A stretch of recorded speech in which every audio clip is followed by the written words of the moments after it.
జై శ్రీరామ్ అందరికీ నమస్కారం వెల్కమ్ టు న్యూస్ అఖండా నేను మీ కస్తూరి శ్రీధర్ మిత్రులారా తమిళ సింగం అన్నామలై గారి గురించి ఒక అద్భుతమైన ఒక ఇంట్రెస్టింగ్ న్యూస్ అయితే తీసుకొచ్చిన న్యూస్ మాత్రం చాలా బాగుంది ఏ ఒక్కరు ఏ మాత్రం కూడా ఈ న్యూస్ని మిస్ అవ్వకుండా అంటే ఎక్కడ మధ్యలో స్కిప్పులు కొట్టకుండా వీడియో అంతా కూడా జాగ్రత్తగా చూడాలని చెప్పేసి ప్రతి ఒక్కరిని కూడా కోరుకుంటున్నా అన్నామలైది తమిళనాడు అన్న విషయం మనకందరికి కూడా తెలిసిందే అదేవిధంగా తమిళనాడులో కూడా ప్రతి గ్రామానికి వాడవాడకో ప్రతి గడపకో మన అన్నామలై గారి పేరు అయితే చేర్పింది అంత బాగా మంచి పేరు సంపాదించుకున్నాడు తమిళనాడులో ప్రస్తుతం అన్నామలై గారు తమిళనాడు భారతీయ జనతా పార్టీకి చీఫ్గా బాధ్యతలు అయితే నిర్వహిస్తున్నారు ఇక తమిళనాడు రాజకీయాల విషయానికి వద్దాం ఓకేనా ఇప్పటి వరకు ఈ తమిళనాడు రాజకీయాలలో ద్రవిడవాదానికే ఛాంపియన్గా ఈ డిఎంకే పార్టీ నిలుస్తూ వచ్చింది ఈ డిఎంకే పార్టీ పూర్తిగా ఈ ద్రవిడవాదాన్ని నెత్తికెత్తుకొని ప్రజలను పిచ్చి వాళ్ళని చేస్తూ ఉంటుంది ఇంకొక మాట ఈ డిఎంకే పార్టీ హిందువులకు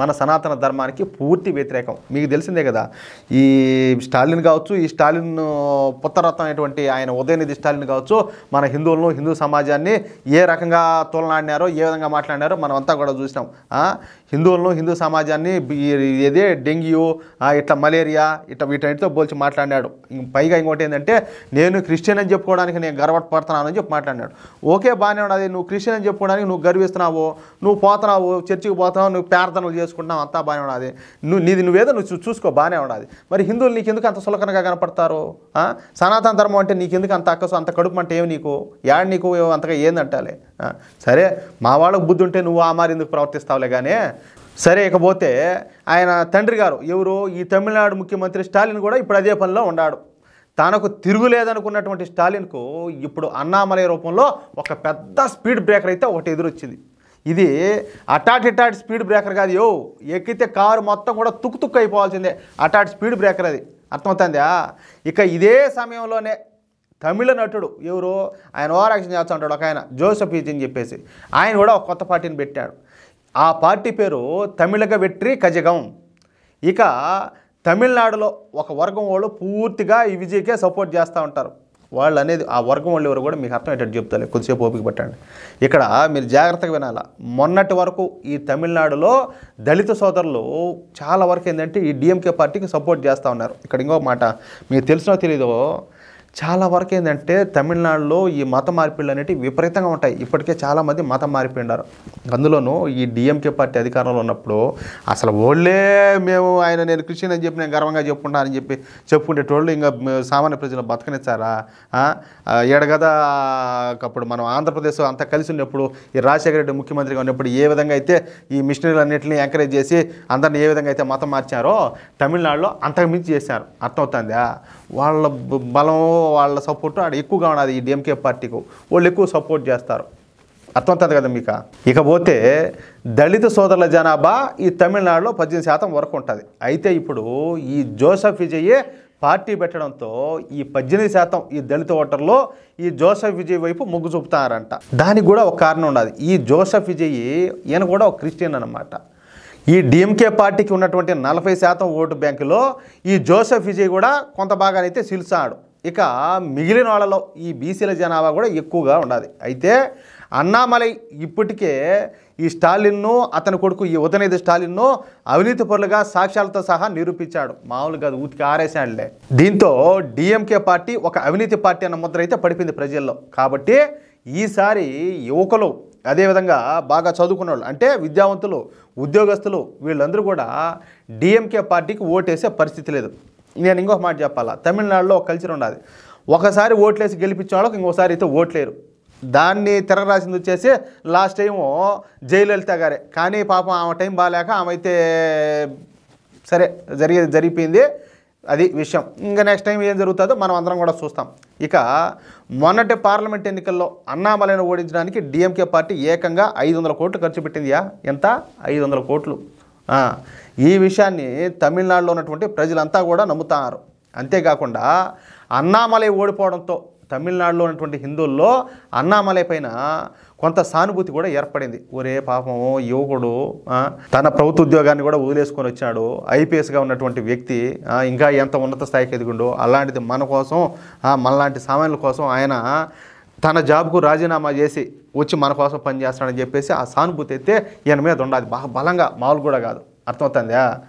పైగా డబ్బులు ఖర్చు పెట్టకుండా నిజాయితీగా ఎలక్షన్స్లో పోటీ చేసినాడన్న మంచి పేరు కూడా సంపాదించుకున్నాడు. ఇక మొన్న ఈ అన్నా యూనివర్సిటీలో ఒక అమ్మాయి పైన అత్యాచారం చేశారు కదా, ఆ అత్యాచారం జరిగినటువంటి ఆ కేసు పైన అందరికంటే ఎక్కువగా అన్నామలై గారు పెద్ద ఎత్తున పోరాడినారు. ఇంకొక విషయం ఏంటంటే ఆ అత్యాచారం చేసింది ఎవరయ్యా అంటే ఈ ఉదయనిధి స్టాలిన్ అనుచరుడు అనమాట. ఎట్టాటి సమాసాలు చూడండి ఆయనకు, మళ్ళీ ఆయనే ఏదో అనుకుంటే ఆయన సమాసాలు ఇంకా అదే చెప్పేది ఏంటంటే సామాస దోషం అన్నట్టు దానికి తగినట్టు అది కూడా అట్టే ఉండదు కలబడి. ఈ కేసులో ఆయన స్నేహితుడిని ఉదయనిధి స్టాలిన్ స్నేహితుడిని వాళ్ళ అనుచరుడిని కాపాడేదానికి విశ్వ ప్రయత్నమే చేశారు. కానీ ఈ విషయం ఏంటంటే ఖచ్చితంగా ఆ బిడ్డకు న్యాయం జరగాలన్నట్టు మొత్తం దేశం అంతా అటెన్షను ఆ కేసు మీదకి మళ్ళేటట్టు అన్నామలై గారు తనను తాను కోడాలతో కొట్టుకొని దేశం చూపును దాని మీదకి తిప్పినాడు మొత్తం ఆ కేసు మీదకు. అర్థమవుతుందా? ఇకపోతే తమిళనాడులో ఎలక్షన్ జరిగితే ఎలా ఉంటుందో ఒకసారి చూద్దాం. ఇప్పుడు తమిళనాడులో ఈ బహుముఖ పోటీ అయితే ఉండాలి. ఒకటి ఈ డిఎంకే అంటే ఈ ఇండి కూటమి ఉండదు కదా, కాంగ్రెస్ ఈ స్టాలిన్ పార్టీ వీళ్ళందరూ కూడా కలిసే ఉన్నారు. రెండోది వచ్చేసి ఈ ఏడిఎంకే ఈ మన జయలలిత పార్టీ. మూడోది వచ్చేసి ఈ కొత్తగా పెట్టాడు కదా ఆయన జోసెఫ్ విజయ ఆయన పార్టీ. ఇంకా నాలుగోది వచ్చేసి భారతీయ జనతా పార్టీ. అర్థమవుతుందా? ఈ బహుముఖ పోటీలో ఎవరైతే 30% ఓట్లను సాధించగలుగుతారో వాళ్ళే అధికారంలోకి వచ్చేదానికి అవకాశం ఉండదు. ఇక తమిళనాడులో ఉన్నటువంటి హిందువులు ఎక్కువగా ఈసారి బీజేపీకే ఓటైనన్నట్టు తెలుస్తుంది. అంటే బీజేపీకు కనీసం 20% హిందువుల ఓట్లయితే ఖచ్చితంగా కష్టపడకుండానే పడతాయి. అర్థమవుతుందా? ఇక ఏడీఎంకేకు వాళ్ళ ఓటు బ్యాంకు 20% వాళ్ళకైతే పడతాయి, వాళ్ళకి అవకాశం ఉండదు. ఇకపోతే జోసెఫ్ విజయ్ పార్టీకు వాళ్ళ సామాజిక వర్గం ఓట్లు 18% పడతాయి. ఇప్పుడు వాళ్ళ సామాజిక వర్గం ఓట్లు అంటే వాళ్ళ నాయన క్రిస్టియను, ఈ జోసెఫ్ విజయ్ వాళ్ళ నాయన, వాళ్ళమ్మ హిందువు. కానీ ఈయన వచ్చేసి ఆ క్రిస్టియానిటీని స్వీకరించి ఆ వేలోనే పోతాడు. సినిమాల్లో రకరకాల కలరింగ్లు ఇచ్చినా ఎన్ని చేసినా కూడా ఒరిజినల్ అయితే ఆ ఒరిజినాలిటీ అయితే అదే. ఇక మిగిలింది ఎవరయ్యా అంటే డిఎంకే పార్టీ. ఈ డిఎంకే పార్టీకు గ్యారంటీగా ఓటేసే వాళ్ళలో సగానికి పైగా ఓట్లను ఎలాగో ఈ జోసెఫ్ విజయ్ అయితే సీల్ చేస్తాడు. దీంతో ఈ డిఎంకే ఈ కోర్ ఓటర్ల సంఖ్య కనీసం ఒక 20% అయితే పడిపోనుండాలి. అంటే డిఎంకే కూటమికి అంటే డిఎంకే కూటమి అంటే ఏంది, ఈ డిఎంకే కావచ్చు కొన్ని సీట్లు అయితే కాంగ్రెస్ పార్టీకి ఇచ్చారు కదా, వాళ్ళకు పడాల్సినటువంటి ఓట్లను ఆయనైతే జోసెఫ్ విజయ్ అయితే ఆయన దనుకొని పోతాడు. అంటే అటు చేసి ఇటు చేసి ఈ బీజేపీ ఏడీఎంకే పార్టీలు కలిసి అధికారంలోకి వచ్చే అవకాశం అయితే ఉండదు. వీళ్ళు కనుక కలవగలిగితే, ఏడీఎంకే పార్టీ బీజేపీ కనుక కలవగలిగితే వీళ్ళు అధికారంలోకి వచ్చే అవకాశం అయితే ఉండదు. అందుకే ఇప్పుడు ఈ జోసెఫ్ విజయ్ను ఈ ఇండి కూటమిలో చేరాల్సిందిగా కాంగ్రెస్ పార్టీ ఆహ్వానిస్తుంది. ఎందుకో తెలిసిన, ఈ జోసెఫ్ విజయ్ కనుక ఈ ఇండి కూటమిలో చేరితే వీళ్ళ ఓట్లు ఆడికి పోవు, వీళ్ళ ఓటు బ్యాంక్ అయితే చీలిపోదు, అంతా పకడ్బందీగా పటిష్టంగా ఉంటుంది. దానివల్ల ఏంటంటే మళ్ళీ తమిళనాడులో మనమే అధికారంలోకి రావచ్చు అనేది వీళ్ళ అంచనా అనమాట, వీళ్ళ ఆలోచన. అయితే ఇప్పుడు ఈ జోసెఫ్ విజయ్ వాళ్ళ ఆహ్వానాన్ని ఈయన ఒప్పుకోకపోవచ్చు. ఎందుకంటే ఈయన గారు ఈ అరవింద్ కేజ్రీవాల్ మాదిరిగానే నేను అవినీతికి వ్యతిరేకం అని చెప్పేసి, నేను అవినీతికి వ్యతిరేకంగా పార్టీ పెట్టానని చెప్పేసి ఈ పార్టీ పెట్టాడు. ఇప్పుడు కనుక ఈ డిఎంకేతో కలిసినాడు అనుకో, విజయ్ పార్టీకి డిపాజిట్లు కూడా వచ్చే అవకాశం లేదు. కానీ ఒకటి మాత్రం నిజమయ్యా, వచ్చే సంవత్సరం తమిళనాడులో జరిగే అసెంబ్లీ ఎన్నికలు మాత్రం ఈసారి అందరినీ ఆశ్చర్యశక్తులను చేయనున్నాయి, దాంట్లో మాత్రం డౌటే లే. ఇక్కడ ఒక చిన్న మాట చెప్తాను, నాకు ఎందుకో డౌట్ వస్తుంది. ఇప్పుడు ఎలక్షన్స్కి ముందు ఎవరి వాళ్ళు పోటీ చేసి జోసెఫ్ విజయ్ సపరేట్గాను డిఎంకే సపరేట్గాను పోటీ చేసి ఎలక్షన్ తర్వాత ఈ అరవింద్ కేజ్రీవాల్ చేసినాడు కదా, పోయి కాంగ్రెస్తో కలిసి ఉంటాం, ఆ మాట చేసినా ఆశ్చర్యపోనక్కర్లే. అది కూడా ఒక పాయింట్ ఉండాలి. మొత్తానికైతే ఇందాక నేను చెప్పినా కదా, ఈసారి తమిళనాడులో రాజకీయాలు ఎలక్షన్ టైంలో రసవత్తరంగా ఉంటాయి, మామూలుగా అయితే ఉండవు. కానీ ఏం జరుగుతుంది అనేది చూడాలి. అర్థమవుతుందా? అది మ్యాటర్ అయితే. మిత్రులారా, మీకు ఈ న్యూస్ కనుక నచ్చినట్లయితే, నేను చెప్పిన దాంట్లో వాస్తవం ఉందని చెప్పి మీరు అనుకుంటే ఈ న్యూస్ నలుగురికి షేర్ చేయండి.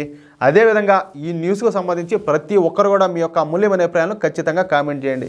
నేను ఇంకొక మాట చెప్పాలనుకున్నా, ఇంత ఓపికగా చివరి వరకు ఎవరైతే ఈ న్యూస్ చూశారో వాళ్ళందరికీ కూడా ప్రత్యేకమైనటువంటి ధన్యవాదాలు. ఓకేనా?